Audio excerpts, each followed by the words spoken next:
Welcome to the Fantasy Hockey Hacks podcast. Tonight we are recording episode 179, fantasy preview for week 26. So for those of you that chose to have your finals on the very last week of the season like we did, congratulations to those who have gotten this far. I'm going to come up about 15 points short, although I scared the crap out of Jim though. Bruce, I was really pulling for you, buddy. That is a rough way to finish out your season. Wow. He sent me a message this afternoon. It's like, holy cow, man. Like, I thought you were done. I'm like, so did I. But yeah, as of this morning, I had about a 10-point lead, and I figured I'd pick up a goalie, and then he picked up a couple of players, and well, I quickly did the math here. If both of us did nothing, I still would have. The results still wouldn't have changed. I still would have lost. Although I still have two players playing, but I don't think Wyatt Johnson and Thomas Harley are going to combine for 15 points against Colorado. So we'll see how it goes. But I'm not holding my breath. Let's put it that way. So unlikely. I had reserved myself at the beginning of about halfway through the week that I was toast already. So the fact that I was able to at least put a scare in was good enough. So I'm willing to secede already. So unless they come up with some amazing play here, it's going to be a little short. So, but that's okay. You had a really good season overall, Bruce. I mean, oh yeah, my draft strategy was pretty simple. Drafted forwards for the first 9 or 10 rounds, and then just wing the rest of it and lean heavy on the forwards. And it's got me this far. I can't really complain. So no, it worked out for you. Tyler just texted he is going to join us here at some point. So, excellent. In a rare occurrence, you're going to get all 4 hacks on the episode. So that's no way. That's a good deal, and I think probably fitting because we were just talking off air here that this will be the last episode of the 2023-2024 NHL regular season, fantasy season. So, yeah. There it is. There you have it. But so Tyler will be joining us shortly. Did we lose him? I think he froze. Fitting. It is fitting. So the bad thing is, though, if he reboots his computer, we're toast because this is all running off of his computer. So maybe we'll wait till he unfreezes. Play the Jeopardy music. I guess we could continue without him. He's ding, ding, ding, ding, and there he stops. To do? What's WhatsApp messages. Here we go. I'm back. You get, okay. Oh, hey, okay. He is here. Hey. Sorry about that, guys. Internet. Unacceptable. Yeah. Well, that's gonna make for some fun editing later. Yeah, see, we should have just kept going. You can just hear me and Bruce going, "Do we do it? Do we do it?" And then we started singing the Jeopardy theme. Yeah, okay, we're off to a rip-roaring start here. This is good. I love it. So, Bruce, you we'll get off topic here a little bit, and we'll maybe just try and kill some time so Tyler can show up. For sure. So you're out of the fantasy hockey playoffs, most likely. I lost last week. Disappointing. That's fine. I am going to win this week, which is whatever. But that aside, you had a little field trip out to Edmonton this weekend, and you picked a hell of a game to go to. So tell us about Friday. I did. So my wife, a couple friends, and I, we Edmonton for the weekend. We caught the Colorado game Friday night, and they played really well in that game. It was beginning of the game. It's kind of like, okay, this is interesting. It wasn't fast. It was kind of feeling each other out, and the goals just went in for Edmonton after the score was tied up at 2. The 3-2 goal. Oh God, was that the one that bounced off Kane's shin? I forget, but it didn't. It didn't seem to matter. Like, put the puck on the net. You look at I think Kane's first one was the McLeod shot that bounced off of Gorgieva, just bounced off of Kane and went into the net. There was a few of them like that, just deflections, and that's That's what they needed. That's really what they needed. It was a great game. They very well played. Stewie made some great saves. He did, yeah. He really did. The Viking put in some duty. He knocked Rantanen. I didn't realize this till after the game. He knocked Rantanen out of the game. Yeah, he did. He hit his head on the ice, hey, like after, like when he landed. He was looking a little woozy when he got up after the second hit. That's why I thought maybe concussion or something like that. Yeah, I saw he's in concussion protocol now, so yeah. Hopefully he's not out too long. You don't want to see that, but no, he's gonna miss some time. Like he looked like Bambi trying to get off the ice. Yeah, and it wasn't 2 hard hits from back home. But it wasn't the second hit wasn't really the impact so much. I think it was, if you watch that playback in slow motion, his head bounces off the ice when he goes down. So there was some good solid contact there. But I'm with you, Bruce. Hopefully he's okay, because you never want to see a player, especially a guy like Rantanen, who just makes the game more entertaining, right? He's a good player. Exactly, like 100-point player. It's you want to see best on best. That's what you want to see. And clearly on Friday the Oilers were definitely the better team by far. They outshot them substantially too. It was like 46 to 23. Yeah, it was crazy. It was 40. They doubled Colorado them up, 23. Right? It was pretty close to. Yeah, it was. And I like that play, the McDavid McKinnon play, where he backtracked at the beginning of the game there. And took the puck away from McKinnon. That was fantastic. Mm-hmm. Yeah, I saw that, and I bumped my wife. I said, McDavid's ready to play. This is going to be fun tonight to see. That's good. Like the one McDavid goal. Forget which player that. I think it was from Bouchard, the pass. Yeah. Or McDavid just basically flicked it.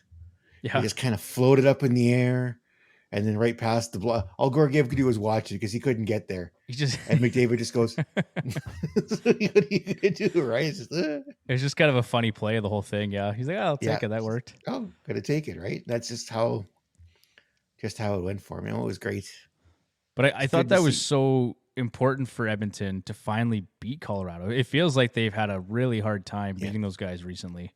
And it wasn't just a squeak out win. It was dominant win. There was the game the next night was squeaked out barely. They were lucky to get out of Calgary with that win. I never felt like they were in trouble though. It wasn't, like the game that we went to, the four of us, and they got worked over by Calgary in that 6-2 loss. That game you watched and they're like, they were Edmonton awful. Was never in that game. No, they're terrible the entire game. This one, it was like, I never really felt like Calgary was in it, right? Like they made it close and it was, but to me, it was always Edmonton's game to lose. The penalties made me nervous because they took a ton of penalties in that Calgary game, a ton of them. Yeah. And I almost thought there for a second Corey Perry was going to kill Evander Kane. I was just going to say, I loved that reaction from Corey Perry. Like he was ready to kill somebody when he came off the ice. And him and Kane had a chat. I'm not sure Kane enjoyed the chat very much, but didn't look like much of a chat there from Kane's side. Pretty one-sided. No, I think he was all listening. I don't think there was any talking on his part, but that's... Well, and it was interesting to hear Kevin Bjugstad say that playing with Corey Perry, he said he was never like that. You rarely saw him do anything. He said he just basically kind of sat in his own little world. Yeah. So he was obviously pretty upset with... I think the one play they kept going back to was the one where Kane had turned the puck over down low. Yeah. And that's what I heard too. You can't do that, right? It was like going into the playoffs, you can't make plays like that.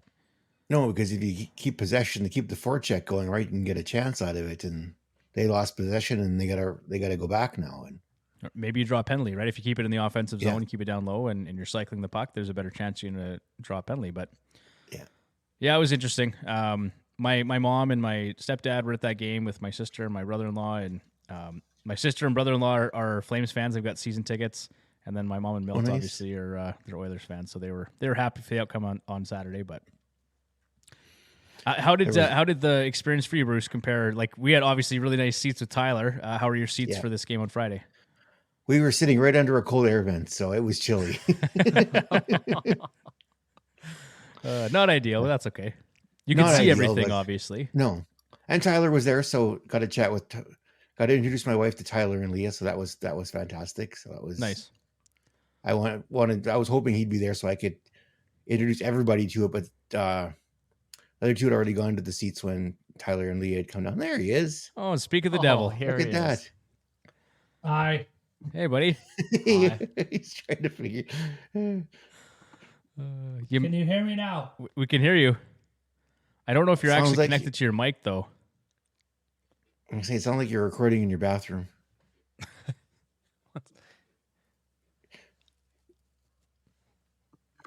How about now? Yeah, we can hear you. Much better.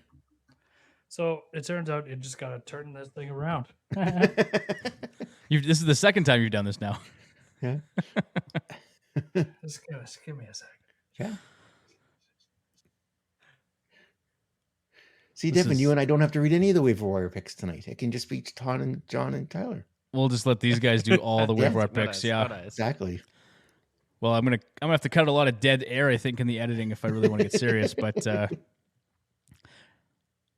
we'll give Tyler another second here. Maybe while Tyler's making that adjustment, we should go through John's list. What do you think? Yeah, we should. We probably should, right? Let's do this. Right. We'll let John talk about it. Did you put this one in, or did? I didn't, but he was actually my pick. So okay, you and I are on the same page, John. That's great. Yes. All right. Does this sound okay now? Yeah, you sound more like you should, Tyler. Yep. Yeah. Terrible. I'm not in a bathroom anymore. No, you sound good. Sound good. Nice. All right. This is a complete disaster. Sorry about this. You know what? Tyler's the first time the four of us have been on the show for a long time, too. So this is long time. Pretty much what we'd expect. But we'll go through John's list, and then we're just talking about the Oilers game on Friday. Okay. Yes. For John's list this week, we've got Rasmus Andersson.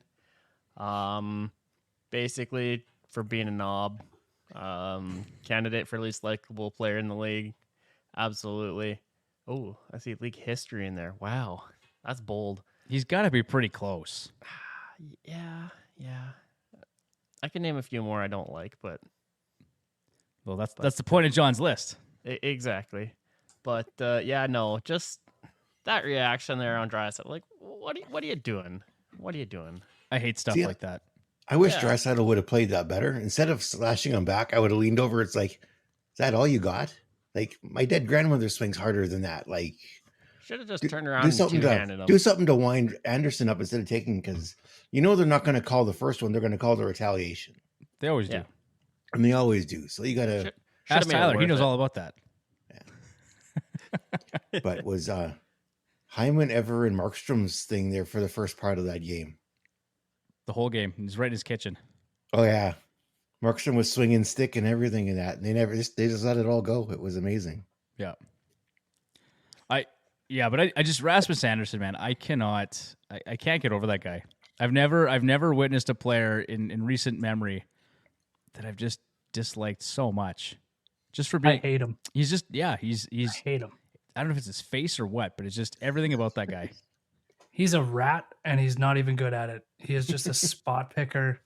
He only goes after, like, if it's a straight up, squared up battle with anybody, they have to be smaller than him or unsuspecting. Yeah. And just like earlier this year on Line, yeah, just a spot picker, and he'll never square up with somebody straight up. So zero terrible. time for Awful. that guy. Yeah. And I dropped him for my fantasy team today. Yeah, I cringe every time I think of even picking that guy up. I can't do it. No. I dropped him for Connor Ingram.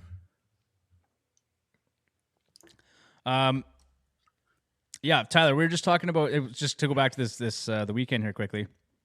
Obviously, big win over Calgary, but an even bigger win against Colorado. And I just commented saying, like, I think for them going into the playoffs, that was sort of mentally one that they had to win. Yeah, I think especially after the previous two games that were horrendous. Yeah. I was at that game and I wasn't paying as much attention as I probably should have been to the actual game. I find that if I'm at home, like, I pick up everything. Yeah. And if I'm at the game where you should pick up more, I pick up nothing. I didn't even know Rantanen didn't play the third period. Neither did I. Yeah. I was there too. Yeah. But definitely after the previous 2 games. That was a good showing. And then to not have a letdown the next day against Calgary, even though Calgary sucks. Yeah. But still, I think that's one that Tyler, you'd say is a scheduled loss against Calgary, right? On the second half of a back-to-back. And because Calgary plays Edmonton hard, and they're not good, but Edmonton somehow seems to lose those games most of the time. So, yep, they sure do. Yeah. And Pickard played well. He did. He did. There was a few saves there. I was trying to figure out how he stopped those. So I guess my question here, too, before we go on to Fantasy Lock of the Week is, can the Edmonton Oilers win the Pacific Division? If Demko stays out if Demko doesn't play the rest of the season, yes. If Demko comes back before the end of the season, no. I guess my thing would be, do you want them to? Well, I would rather play. I think they would probably rather play LA, but if they ended up having to play Vegas in the first round, I think I wouldn't prefer that personally, but I think the team probably would, because you get that out of the way. Yeah. If you beat them. Obviously the easier road is LA, and then who is ever next there. You're still probably going to have to play Colorado or Dallas if you want to go anywhere. Yeah. And both of those look pretty difficult. So I don't know. I don't know if it matters. I think I'd probably rather play Vegas right now than I would play Nashville. So yeah, Nashville. I don't think I'd want to play Nashville either right now. But I know how Edmonton plays in the regular season against Nashville, but we haven't seen them ever play in the playoffs. So yeah, Saros is a goalie that could steal a series. LA doesn't have one. No. I don't think Vegas does this year. They just said earlier today Vegas almost didn't have any goalies. Yeah, did Logan Thompson he went off the ice with an injury or something, right? Yeah, he's fine apparently. But yeah, there was a bit of concern there all of a sudden because Hill's not ready and Thompson went off the ice. It didn't look good when he went off the ice, but they say he's fine. Okay. But okay, I would agree with that, Tyler. It may not matter because right now they've got LA, but that's going to go back and forth. LA and Vegas are within a point of each other, so it may not matter. But okay, so Fantasy Lock of the Week, Bruce. This is an interesting one. Yes, it is this week, and I totally forgot about this. Mr. Brady Tkachuk of the Ottawa Senators. Is he really rostered 100%? In Yahoo, yeah, and then 99% in Fantrax.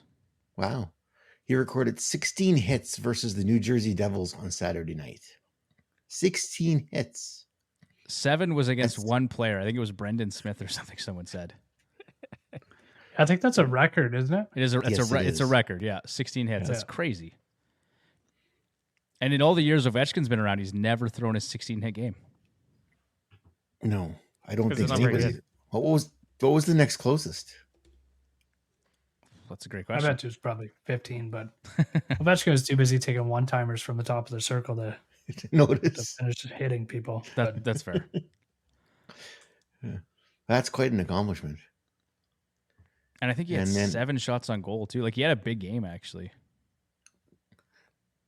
7 shots on goal, 2 penalties, or 2 penalty minutes, over 20 minutes time on ice.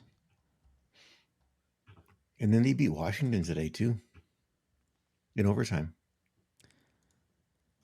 Yeah, the East looks really interesting. I'd love to see the Penguins make the playoffs.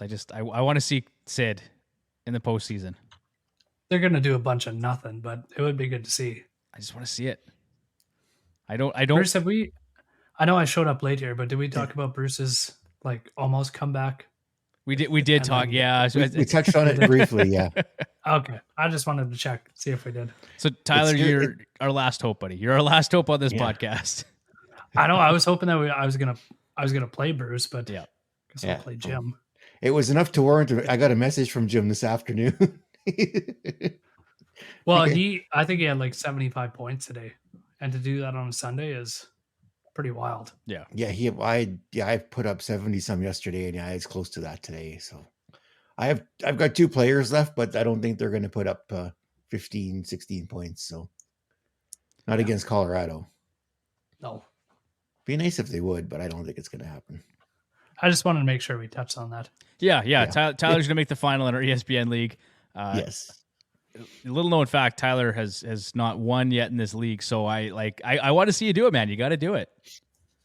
I hope I do. Especially against Big Jim. He's been giving me the gears. Yeah. He's giving everybody the gears.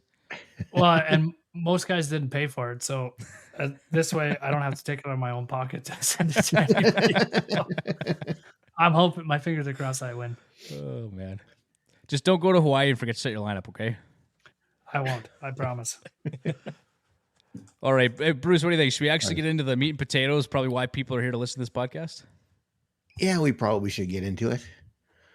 Next up here, we've got Edgework NHL schedule for week 26. So this segment is where we put in the work to give you the edge in your fantasy hockey league.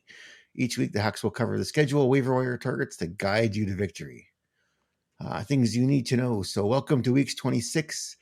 At this point in the fantasy season, you could be all wrapped up already, or you could be heading into the finals. So congrats to everyone that made it this far. For a number of leagues, week 26 will run until the end of the season. So we're looking at April 8th to April 18th, which encompasses the rest of the season. And we're going to include all of those games here in our schedule for that. So for the remaining part of the season, there is going to be 76 games remaining. For the next 7 days, there's for the remaining schedule, there's 3 full days and 8 light days. So the light days are where 50% of the or fewer of the NHL teams are playing. So in terms of optimizing the schedule, there's a few points here to look at. So there are 5 teams that play 6 games next week, 14 teams that play 5 games. Vegas plays all of their games on light days. They have 6 games next week. Edmonton and Chicago play 5 of their games on light days next week. Edmonton actually plays a total of 6 games next week. Vancouver, Arizona, and Calgary play 4 games on light days. And there are 8 sets of back-to-back games here over the next stretch. So no teams play less than 4 games here till the end of the season. So just do a quick recap here for Monday the 8th is 2 games. Tuesday is 13. Wednesday is 3. Thursday is 10. Friday is 5. Saturday is 13. Sunday is 4. Then for the following week, Monday is 8. Tuesday is 8. Wednesday is 5. And for the last day of the season, there are 6 games. And then I'm not going to go through them all, but we've got all of the teams that play 5, 6, and 4 games here listed in the notes. We will now move on to waiver wire targets here for week 26. Waiver wire targets will be focused on players that are rostered in roughly 50% or less in Yahoo or Fantrax leagues. When considering players to target, we review recent performance, player deployment, upcoming schedule, and more. And we will start off with the forwards.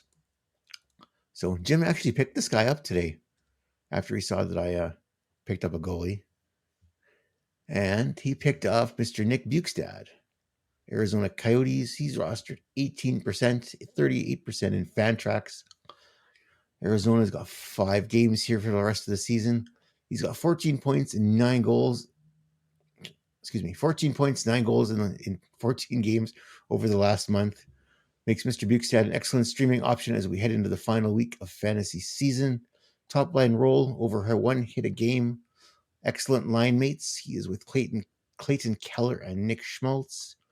Makes this an easy decision. It was for Jim. I don't know if he got a point today, though. No, he didn't actually, but he's been really productive, and I like those line mates. And actually, like for them to beat Vegas the night too was pretty sweet. So, they come down from 4-1. Yeah, going into the third period, it's like, holy crap, what a collapse! Vegas needs to do more of that. If Vegas lays an egg for the last 6 games of the season, they could miss the playoffs. I'm still holding out hope, Bruce. If they utterly collapse, and St. Louis can run the table the last 4 games, they'll miss the playoffs. That would be amazing. I can't see it happening, but that would actually be amazing. Yeah, as Tyler says, I like to dream in Technicolor, so we'll see what happens. All right. John, you want to take the next one? Sure. Next guy we got on here is Anthony Cirelli, center with Tampa Bay, rostered 11%, Yahoo 28% Fantrax. 5 games for the upcoming schedule here. Steven Stamkos and Brandon Hagel playing with him on that second line. Also getting some power play 2 time as well. With 11 points, 7 goals in 14 games dating back to March 1st, Cirelli appears to have found his offense just at the right time, offering a hit and block per game in addition to great line mates in the top 6. Cirelli is definitely a valuable fantasy option there. He's played really well lately here. Picking up these points here and getting a few shots on net too as well, so his line mate there had a good week. Stamkos has had a really good week points wise. He's been fire. And for bangers leagues too, Cirelli's been putting up just a guy you like to see, right? And he's always been good defensively, but I mean now he's starting to put up some offense, which is nice to see. Yeah, very much so, because I have his 2 line mates in 2 of my teams. I got Stamkos in one and Hagel in the other. They've been very good. Tyler, you read the show notes? Do you know where the show notes are? No? No. Okay. Yeah. Didn't think so. Yeah, right. Don't push him. Don't push him. I'm just glad he made it. I asked first if he's had the show notes open, no. So I just thought I'd ask. So. Oh, man. Devon, you want to talk about our next one? Yeah, let's talk about Vladimir TarasenkSHOW, who has been outstanding here recently for the Florida Panthers, left wing, right wing eligible, rostered in 55% of Yahoo leagues, 84% in Fantrax. They've got just 4 games here the remainder of the season, but he is playing on that top line with Alexander Barkov and Sam Reinhart, and on power play 1. They're dealing with some injuries there with Aaron Ekblad and also Carter Verhaeghe. So Tarasenko may pick up a little extra ice time into the final stretch of the season here, but his recent performance has been great. Since joining the Panthers, he's posted 11 points, 5 goals, and 24 hits in 14 games. That's 1.7 hits per game. You can't really ask for better line mates in Barkov and Sam Reinhart. How many goals is Reinhart up to now? That is a good question. Give me a second. Okay, we'll let Bruce fact check that. But I mean, Reinhardt's having an outstanding season. Barkov is one of the most underrated players in the NHL. The deployment's great, production's there. And at the time of writing, he was at just 55% in Yahoo is pretty outrageous. So if he's still available and if you're still in it to win a championship, Tarasenko should absolutely be on your radar. 53 goals, 37 assists. Not too shabby. Not bad at all.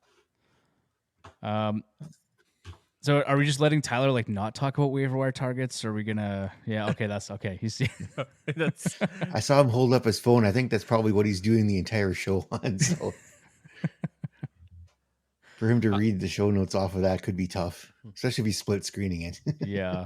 Okay, so who's talking about Ivan Barbashev then, Bruce? I just wanted to say one thing quickly. We were talking about Cirelli there. Looks like he left the April 4th game partway through the game. So I'm not sure on that situation there.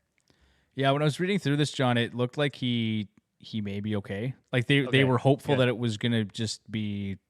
It was more of a precautionary thing as to why they didn't bring him back. Good.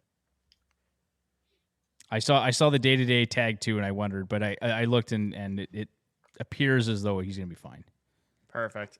Obviously, check that before you pick him up, though. He wasn't going to be playing. He didn't play Saturday. Yeah, no, I saw he didn't play Saturday, but I was hoping upcoming here. So yeah, confirm that before you grab him, obviously, but he's been productive. Yeah. All right, Mr. Ivan Barbashev, Vegas Golden Knights. He's rostered 36% in Yahoo, 58% in Fantrax. Vegas has got that 6-game schedule end of the season, so Barbashev here has produced points in spurts this season, but for fantasy managers looking for some offense late in the season, the Golden Knights forward has 6 points in his last 7 games, riding shotgun with Jack Eichel and Jonathan Marchessault on the top line and top power play unit. For this in Bangers Leagues, Barbashev has averaged 2.55 hits per game over his last 9 games played. That's pretty nice. Not as good as Brady Tkachuk, but nice. That'll do. 2.5 hits a game. I'll take it all day. Absolutely. Did anybody pick him up, or is he still floating around on the wire here? He's still floating around on there. Yeah, there you go. All right. Get him. Tyler, I love when you drink the Kool-Aid, man. That's fantastic. Yeah, I got to win next week, so I'm trying to do the thing. Do the thing. Good. Checking. Okay. So he is reading the show notes. He's doing the thing. He's reading the notes and hitting the waiver wire. Roster in that. Well, Tyler, maybe you can talk about the next guy for us then. You should. Ellie Tolvanen, roster 27% in Yahoo. 6 games left, playing on the third line. Not super flashy. Has set a career high in points at 41. Could still set a career high in goals. 7 points, 1 goal in his last 10 games. 2.8 hits per game. Significant power play time and in the top 6, so there's potential there. I think another guy too for forwards here would be Shane Wright, based on the last couple of games that he's played. Yeah, maybe even above Tolvanen here, but kind of garbage time for them. But yep, for sure. And Tolvanen's been a good pickup for Seattle. And Nashville kind of gave up on him and put him on waivers, and he's played well for Seattle since they picked him up. Yeah, a lot of the advanced analytics guys really like Eli Tolvanen.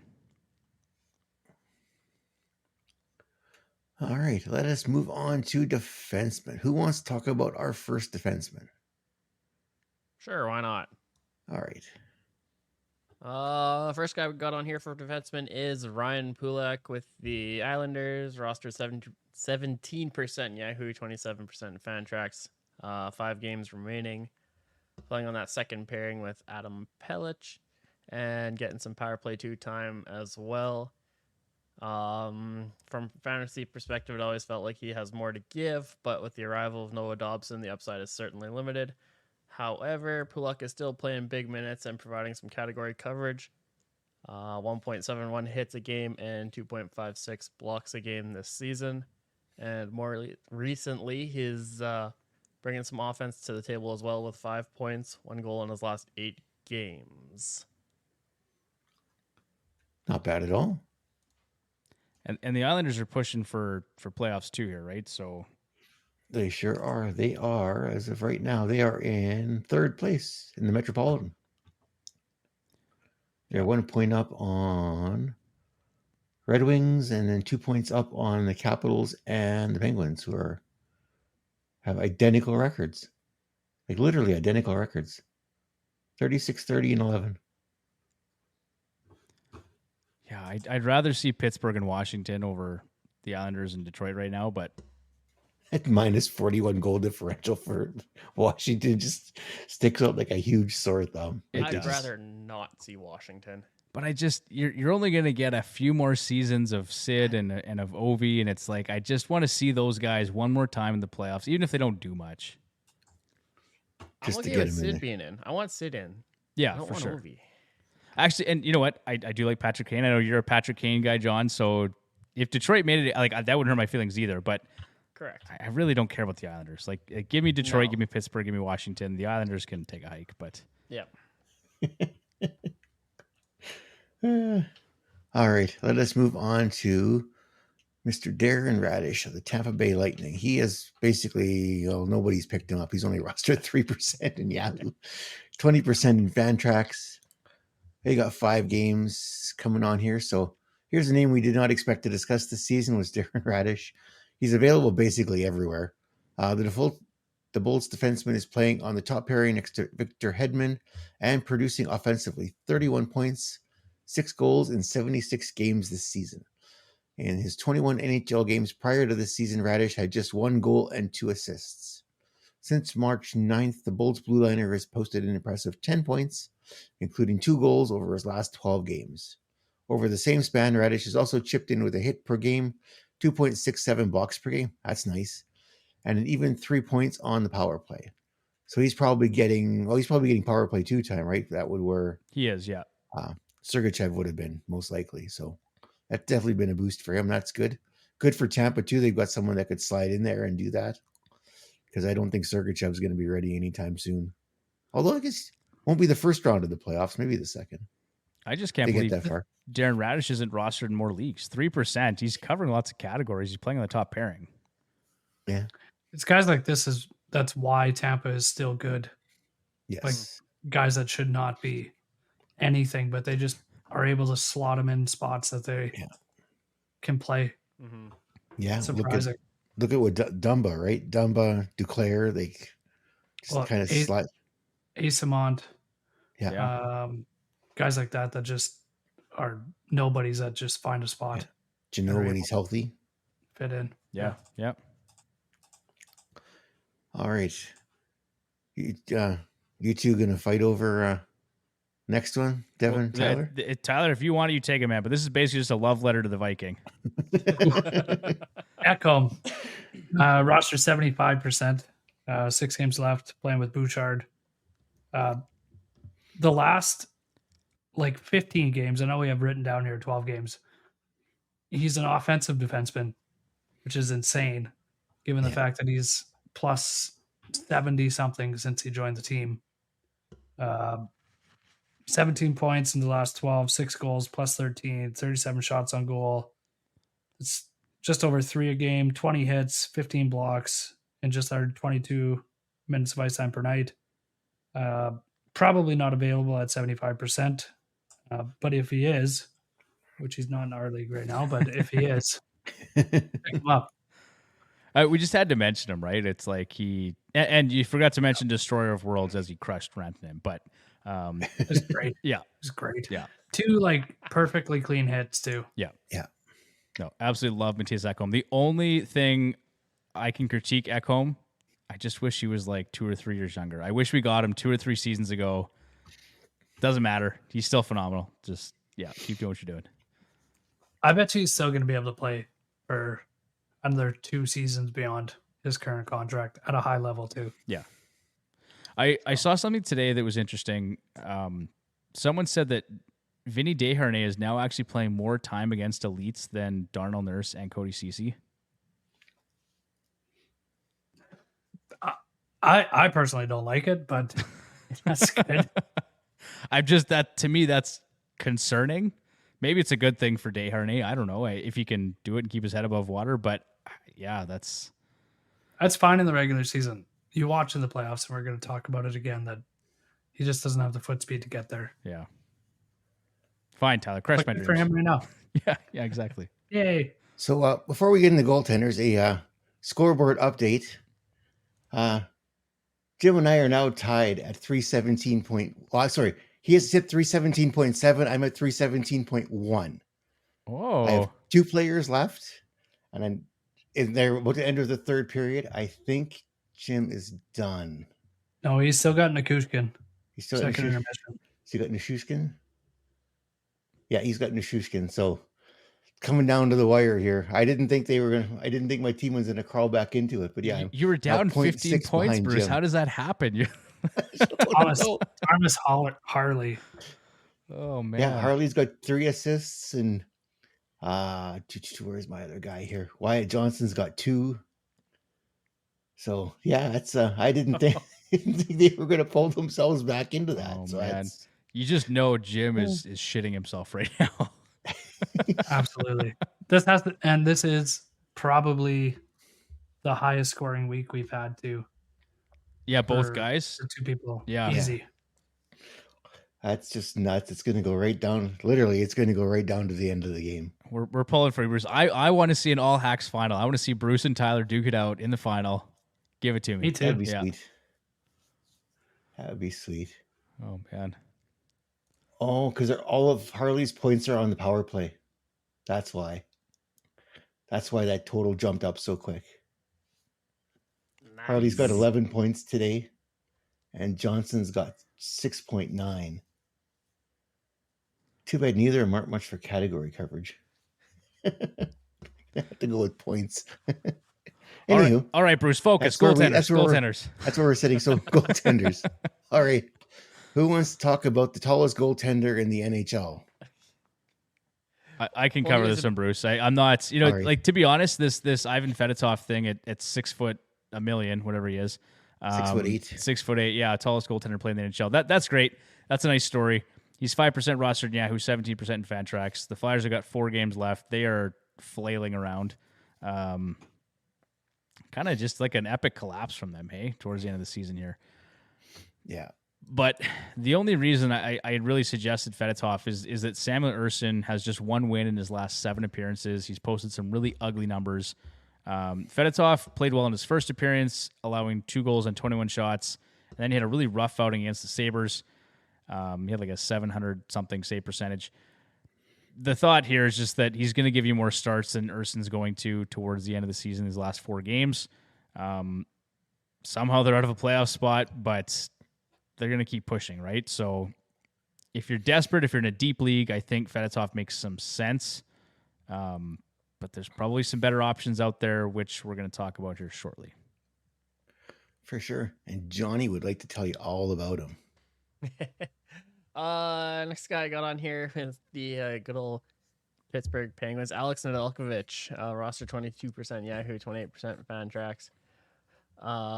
Equally as dramatic as the Flyers falling out of the playoff contention, the Pittsburgh Penguins find themselves in the second wild card spot as of Saturday night, which I hope they get it.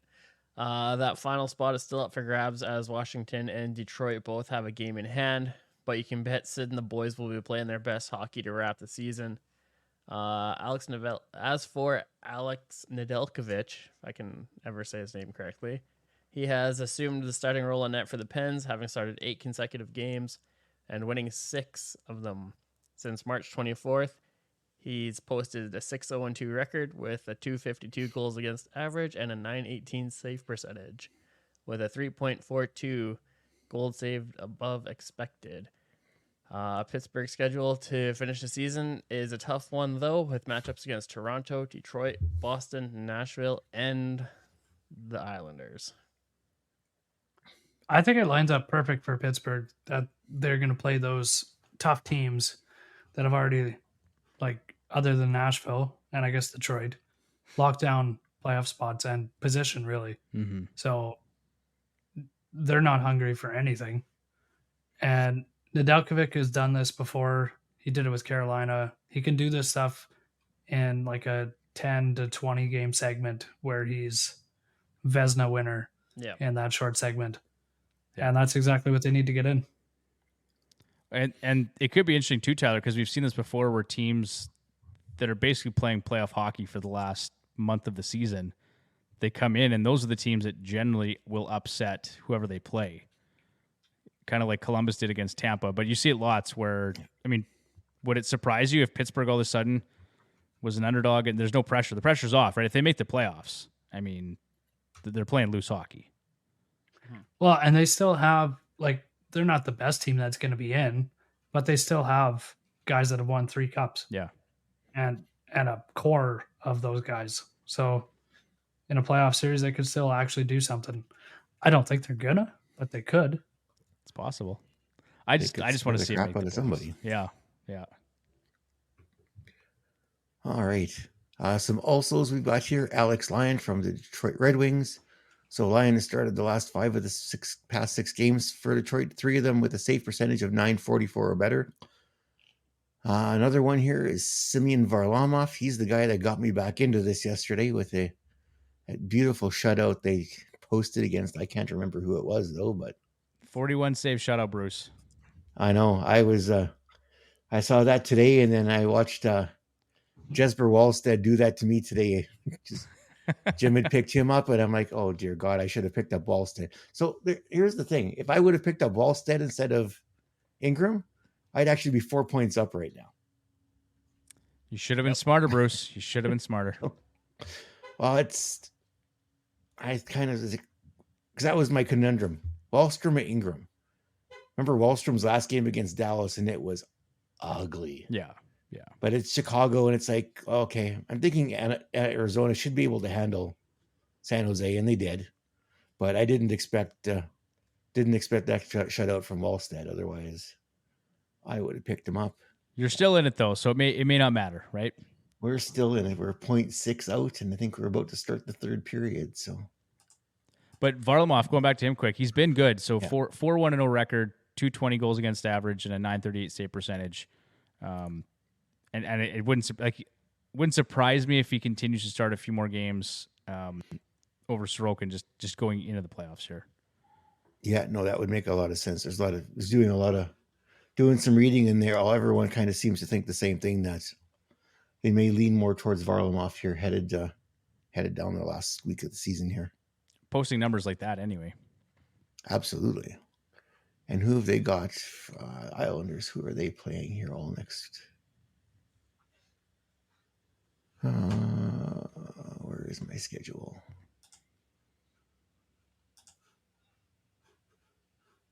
Search schedule. Next 2 weeks. Another guy too for a forward. I know we're kind of done, but Tom Wilson only rostered 27% in ESPN. He's available now that he's back and they're pushing. Could cover some categories for you too. Some penalty minutes, some hits. Yeah. So the Islanders play the Rangers, Montreal, the Rangers, New Jersey, and their last game of the season against Penguins. So that could come down to be a very interesting and very important game at the end of the season. Yeah. I think that is the last. Is that the last game of the season for Pittsburgh too? Where is Pittsburgh on this list? Yeah, it looks like it. Hey, yeah, that's their last game of the season too. So that could be a very important game, because it doesn't look like. Yeah, the last day of the regular season is all teams from the West.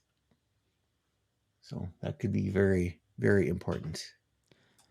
So before we sign off here, because this is going to be our last episode, I think, of the season here, guys, right? So Tyler, I think you missed that. We chatted about it briefly at the start of the episode, but this is our last weekly preview and likely our last episode before we take our break. And then I think Evan and Ryan are probably going to have some content available kind of heading into the draft. They'll cover some prospect stuff.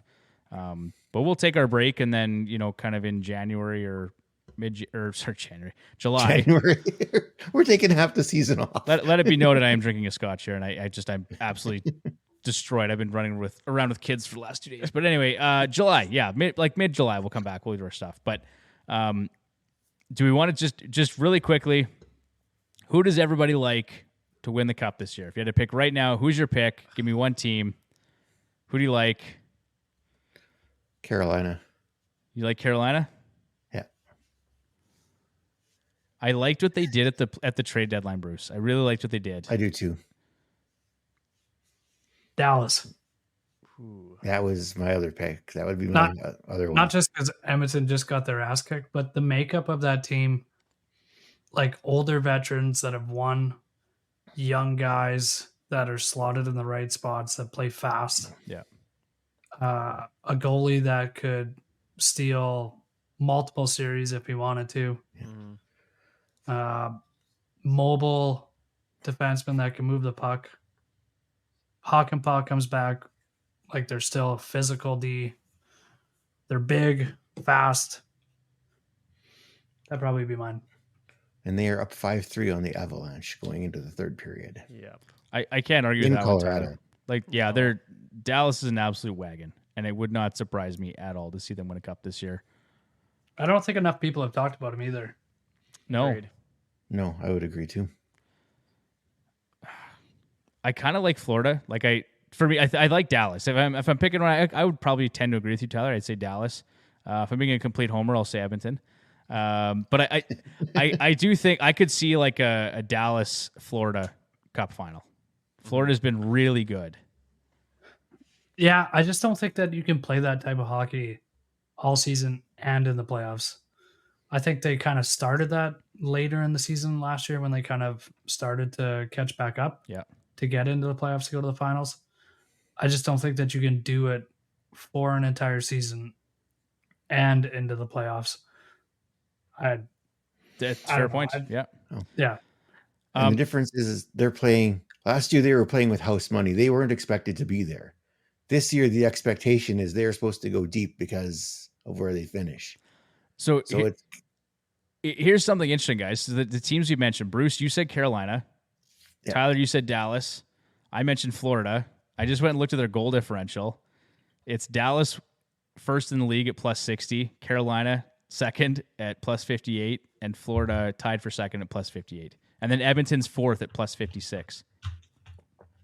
We should look back at what we had at the start of the year, too, for picks. Yeah. Well, another thing we'll probably do this summer, Tyler, we talked about was just going back over some of our projections and make fun of ourselves.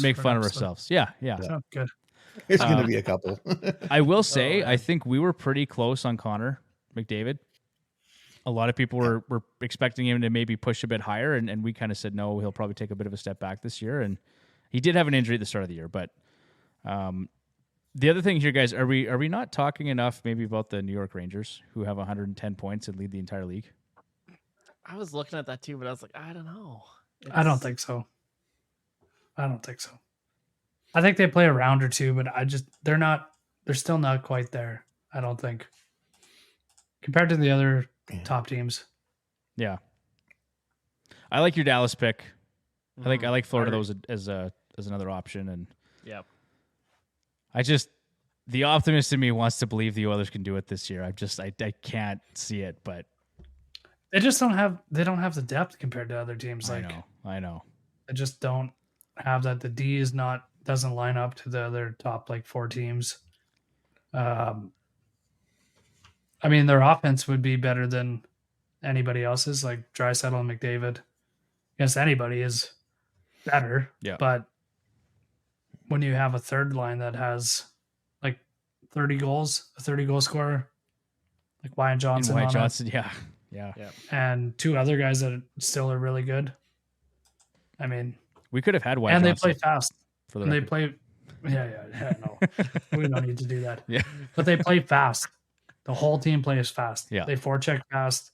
They choke you off in the neutral zone fast, and when they transition the puck, their D can move the puck. So, yeah, good call, Tyler. I like that one. I like the Dallas pick. Well, guys, anything else before we sign off for the season? Nothing. A lot of shaking heads, a lot of nervous looks.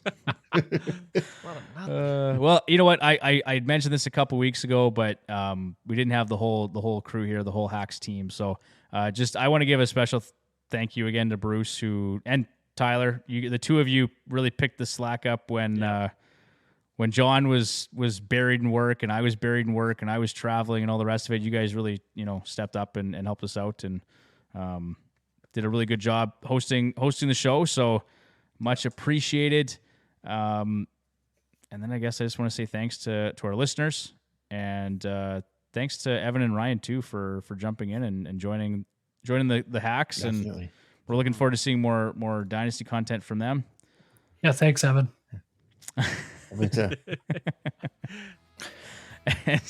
Haven't seen Ryan's therapy bill come through yet, so